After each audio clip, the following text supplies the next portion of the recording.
The Philadelphia Phillies suffered a major loss to their starting rotation this week as Zack Wheeler is headed to the IL, and not for the reason that we all thought at first. What does this mean for the team going forward? How much does this affect potential postseason wins? And, what's next for the Phillies starting rotation? Because when you lose the horse, you lose the Cy Young candidate, you lose the guy that's been the most valuable pitcher in baseball for the last 4 or 5 years, it's going to affect your rotation in the biggest possible way. We're going to get into all of that today on the newest episode of Phillies Digest. If you guys haven't seen the news already, Phillies ace Zack Wheeler was placed on the 15-day injured list with a blood clot near his right shoulder. The timetable for his return is obviously unclear at this time. And just a major blow, but more importantly, a scary situation for Zack Wheeler. Zack Wheeler went in to get some scans. They said his shoulder felt a little heavy, and they went in to get some scans this past weekend or a few days ago, and they found a blood clot, in his shoulder. So we don't really know, what the deal really is. More details will be released probably, later this week, hopefully tomorrow on Monday or Tuesday at the start of the Mariners series. But what we do know right now is that Wheeler's headed to the IL, and, it doesn't look great, at least with where we're at right now. Wheeler headed back to Philadelphia today when I'm recording this on Sunday, and further testing will begin on Monday. So when you guys are watching this video, further testing went on today. We will sort of probably have some update maybe on Wheeler before Monday's game. I would assume a bigger update would probably come on Tuesday just with the timing of the testing. But just a major blow. And, you see that, and obviously it's nerve-wracking because, this isn't some injury that requires Tommy John or an elbow thing or shoulder stiffness. This is something that, is a serious medical. I wouldn't even call this an injury. This is, more of a medical condition right now. So obviously, big, prayers, everything to Zack Wheeler, his family, because, the most important thing is that Wheeler is healthy. They get everything removed, and, baseball will be there for him when he's hopefully ready to pitch again down the line. But getting the blood clot out and getting everything safe and okay with Zack Wheeler obviously is the biggest priority going forward, putting baseball to the side, because baseball is not important when you see an injury like this, first of all. But we are a baseball channel, and we have to talk about what's next for the team, because the Phillies won't have Wheeler for the coming future. Nobody knows the timeline. Nobody knows anything. I will say from a lot of, there's some doctors that have been talking about this, just like some public doctors and some things like this in the past. It doesn't look good. It doesn't seem like this is some quick thing that gets resolved. This could be weeks to months. Zack Wheeler pitching in the postseason is definitely not a guarantee right now. There's potential that Wheeler could be out for the rest of the season as of right now, which is just an unbelievable blow, like I said already. But, you go down and you look at this rotation now, and where do they stand? Because, a rotation of, a month and a half ago that we all called the best rotation in baseball now is without their horse. Ranger Suarez has an ERA over 6.5 in the second half. Aaron Nola, yes, I know it was his first start back, so I can't buy too much into it. I'm trying not to. I keep trying to tell myself it's his first start back in the majors in 3 months. But Aaron Nola got shelled today against the Nationals. Luckily, the Phillies ended up winning that game, but it was a rough third inning for Aaron Nola. It was a 6-run inning. He was removed after 53 pitches, 2.1 innings pitched, 7 hits, 6 earned runs, 1 walk, 4 strikeouts. But just, sort of where does this rotation stand? Because Christopher Sanchez has now turned into the ace of this rotation, which he can do. Christopher Sanchez is an ace.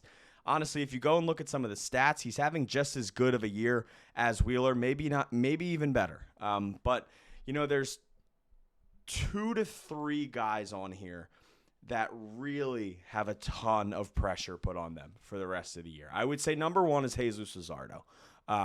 Luzardo had an unbelievable first half. He started to lose it a little bit. He was tipping pitches here and there. He couldn't pitch out of the stretch. He started to find it over the last few starts. I thought he's looked like the early Jesus Luzardo over his last few starts. Can you get that first half Luzardo for the rest of the season and the postseason? If you can, it would be huge. It would be just absolutely ginormous for this franchise.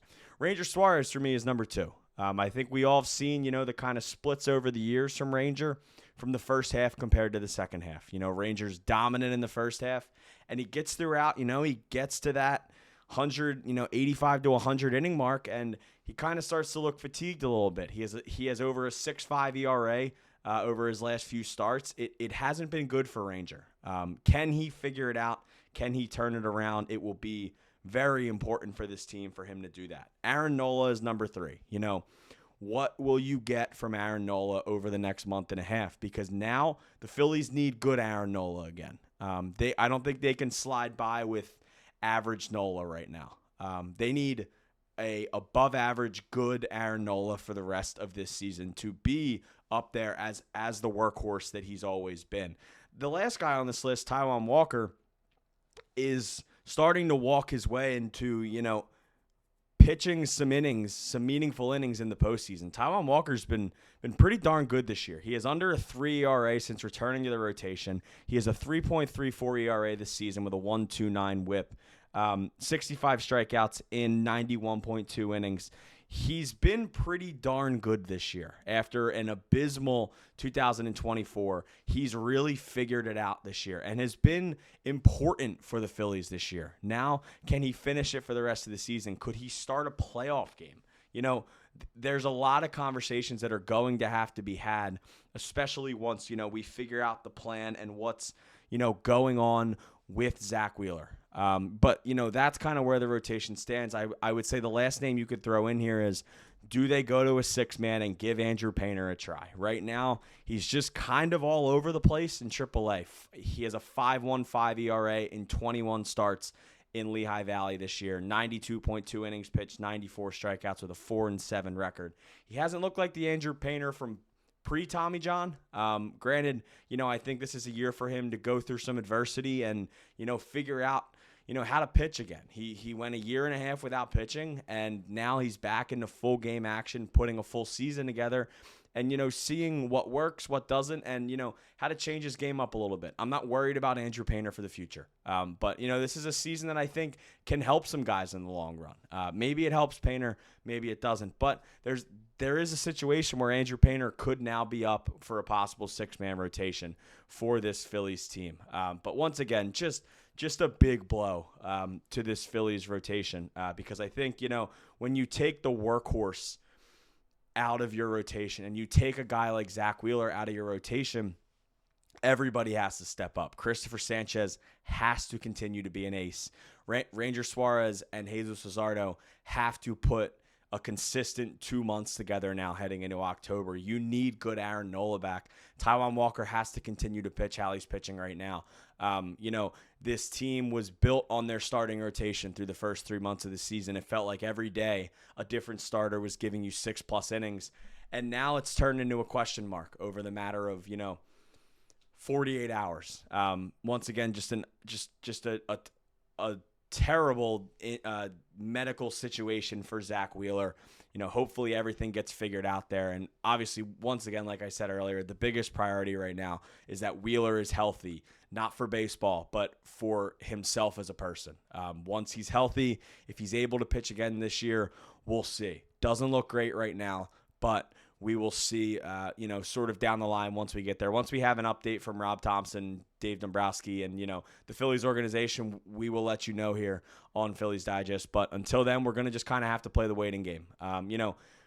Now that Zack Wheeler is down, how do you run a rotation out in the postseason? How do you order it? I want to hear you guys down in the thoughts. Christopher Sanchez pretty obviously goes game 1 for me.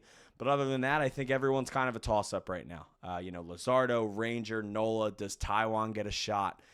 There's going to be some decisions that have to be made over the next few weeks, especially if Zack Wheeler doesn't pitch again in 2025. But this has been the newest episode of Phillies Digest. Once again, thank you guys for tuning in. If you have not already, make sure to hit that subscribe button down below. We are growing really fast here. Myself and Schwarber are pumping out at least one video a day here on Phillies Digest. So hit that subscribe button and that little bell next to it so you know every time we're uploading a video here on Phillies Digest. My name is Arcaini, and I will see you guys next time.